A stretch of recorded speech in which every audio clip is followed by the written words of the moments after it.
You know, I've been racking my brain for the last like 20 minutes to think of a funny joke to start this video, and I have nothing. Bet you're expecting a punchline. There isn't one. There's nothing funny to say.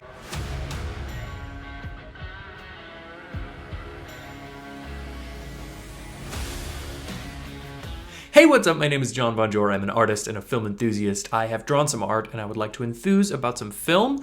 Today we are talking about Lisa Frankenstein. This stars Kathryn Newton and Cole Sprouse, which is an interesting combo. The general concept of the movie is this high school-aged girl is a little quirky, a little strange, falls in love with a dead guy, kind of, and then he comes back to life, and it's like a weird Bonnie and Clyde... Clive? Barney? Anyway, it's like a romantic comedy meets Frankenstein meets a little bit of a crime comedy. All that to say, this is a weird movie. This is a really weird film. There's a way to do this movie that would be pretty normal, feel like a general normal rom-com kind of structure, and it just doesn't. Nothing about this movie is what I expected it to be. I really thought it was going to be a lot cheesier, and if I'm being quite honest, worse. Thought it was going to be a lot worse. I am elated to say that this movie is so much fun. This is an absolute blast, and I cannot recommend it highly enough. Just so you know, this is going to be a non-spoiler review, so I'm really not going to touch on anything that the trailer doesn't talk about or anything that, like, is later on in the movie. So yeah, if you haven't seen the movie already, I recommend going to see it, but you're good to watch this review. Let's dive in real quick. The only negative that I have for this movie is, it's not really a negative. I say that a lot, but it's like, I have no real issue with the film. There really isn't anything in this movie that I thought like, that could have been done better. That could have been done differently, whatever.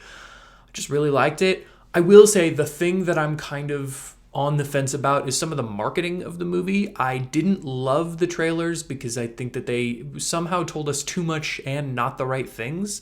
I could piece together most of the film through just the trailers, which is a bummer because I think you can make a pretty high concept trailer out of the first 20 minutes of this movie and you really don't have to dive into any of the things that come after that. I understand conceptually why you'd want to put so much of that in the trailer. I get that the point is to make people want to see the movie. I just don't enjoy, and this is not really this movie's problem, it's just a general industry problem, I think. I don't like how much is being shown in these trailers because you can do a trailer that shows the same concept without showing things from the third act. Like, that should never you should never, even one time, show anything from the third act of a movie. That's ridiculous. But again, not this movie's fault. It's not a problem exclusive to this. I also think it's a little strange to release it now instead of October. I get that they're going for the Valentine's Day crowd. That's great. I think this probably would do better in October because I think it leans toward the horror crowd more than it does the Valentine's Day crowd. Not to say that this is more of a horror movie than it is a love story, but I think the energy of the film is geared toward people who really like horror and monsters and appreciate that genre more than it's geared to people who like romantic comedies. And with that out of the way, that's literally all the negatives I have for this movie. I'm going to take a quick break and talk about a word from our sponsors, which is me. I'm the sponsor. Please read my comic, Edge of Border Town. It's on my website, johnbonart.com. It's great. I'm about to finish issue 2, and it's one of the best things I've ever written, so I highly recommend it. Please check that out. It's completely free, and it always will be. I've got a video on my channel if you want to hear more about that. All that out of the way, let's get into the good of this movie. There are so many wonderful things about this film. I think my favorite thing is the just general style of comedy. I felt this way about Bottoms, but this I think is even more exaggerated. There is such a rhythm to this film that I was not prepared for and had absolutely no idea what to do with at first. It took me probably 10, maybe even 15 minutes of the film just to get on board with what it was going for. To understand the style of comedy and the delivery and the way that it was working, the pacing that was going to be. It took me a long time to get on board with that, and before I did that first 10-15 minutes, I was really worried.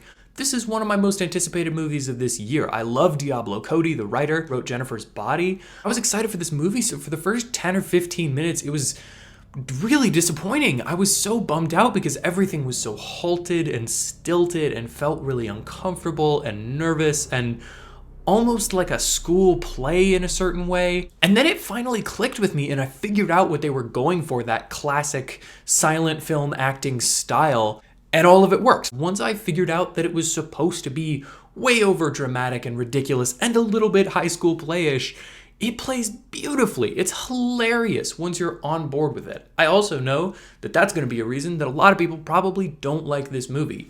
If you're not able to kind of engage with the movie on its level, it will not be funny to you at all, like even a little bit. And I know that from personal experience because the first 10 or 15 minutes of this was 100% rough for me to get through. I thought about leaving for a minute because I just didn't connect with it and it was just not worth watching to me. And then all of a sudden it all clicked and I realized that I'm stupid and the wrong person. I'm wrong again, as usual. That is generally what I find out when I just disconnect with a movie, is that I'm usually wrong. But that style doesn't play well without Kathryn Newton and Cole Sprouse. The two of them working together, their acting really brought it home.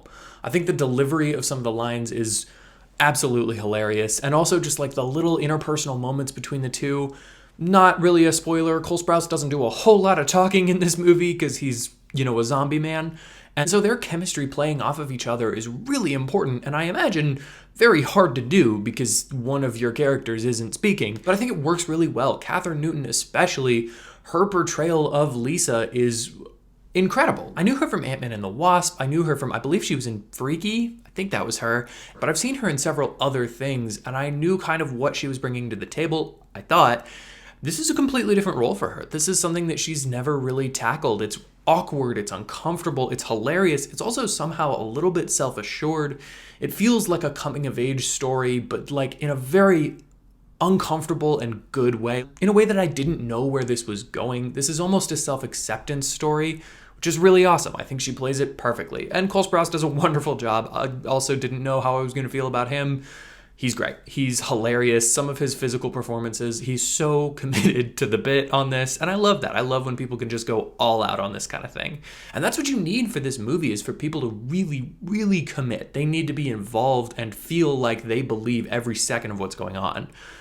And it, I think, works perfectly in this movie. I touched on it before, but Diablo Cody, the writing here is absurdly funny. It's ridiculous. It's very verbose. Like there's just a lot of words. That's kind of the style of writing. It's one of those things where it could either be really funny and become a cult classic, like I think this is going to do, or it could have felt very much like a rip-off Mean Girls, just trying way too hard. And I was a little worried about that. Like I said at first, like I kind of got the sense that this was just trying too hard. No, it's really not, at least not for my taste. By the end of the movie, it really does feel like it was trying very hard, but just hard enough. It was just so heightened and brought a completely unique energy, something that we haven't really seen a lot of, and it ended up not feeling like some sort of ripoff. This is kind of a side note because it's not this movie, but when you see a movie and you can just tell that it's trying so hard to be a cult classic and to be one of those things that people talk about years later. It's just uncomfortable. It's like that kid in high school is just trying way too hard to be quirky. It doesn't work and it makes you feel uncomfortable. You cringe at it and it's just hard to watch and it's not an entertaining viewing experience.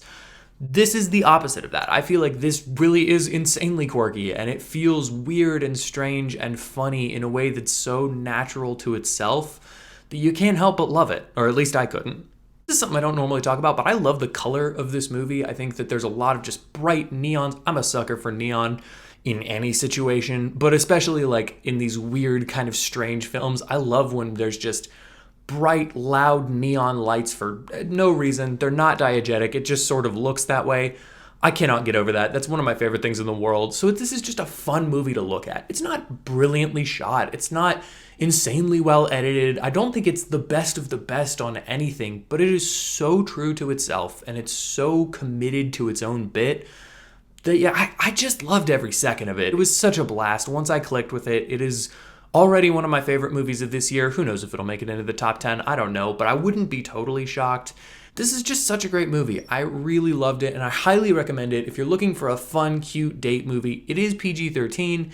It's not particularly grotesque in one way or the other. I think it rides that line really well. It never needed to be super gory or gross, but it's a little dark, so I think it's a solid date night movie. I also think it's just a fun movie overall. Would I have put it out closer to October? Probably, but that's just me. I understand why they're going for this Valentine's Day type release, and honestly, I hope it does really well because I really loved this movie. This is such a fun time, and I cannot recommend it highly enough. Thank you for watching this video and checking out my channel. If you'd like to hear more of my thoughts on movies, comics, TV shows, Frankensteins, hit the like button, hit the subscribe button, and comment down below what you'd like me to review next. Or do none of that because I am not your dad.